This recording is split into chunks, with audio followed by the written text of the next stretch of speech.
So when I think of the weeks before going on cruise or the weeks before going on a workup, I think of flying out of Fentress at 2 and 3 in the morning, sort of like a Detroit area hockey kid, right, looking for ice time. And so that was a huge quality of life sum, and it was also a big bandwidth training sum.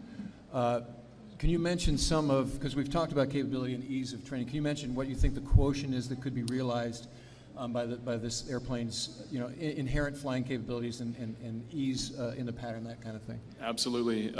Without a doubt, compared to the gentleman on my left, you're right. I have the least amount of flight time in the Charlie, so they'll get in, 2 test pods to my left. I'm a blue-collar flyer, and the one thing I noticed right off the bat is that in the administrative phases of flight, this aircraft is very docile.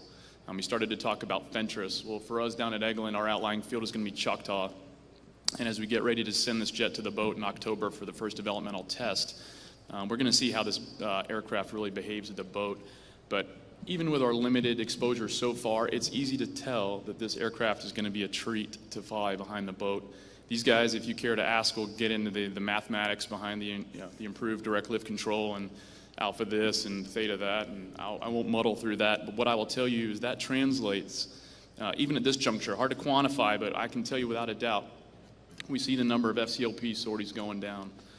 The automatic mode of approach may actually be the primary control method, with manual being a backup, which if you talk to old guys, that's counterintuitive. But when you see how well this plane flies, and I'm trying not to oversell it for Lockheed, it's going to translate. That'll translate to reduced sorties, to prepare for the boat, like you said. That gives you some of your schedule back, which can be crucial when you start talking about ops tempo.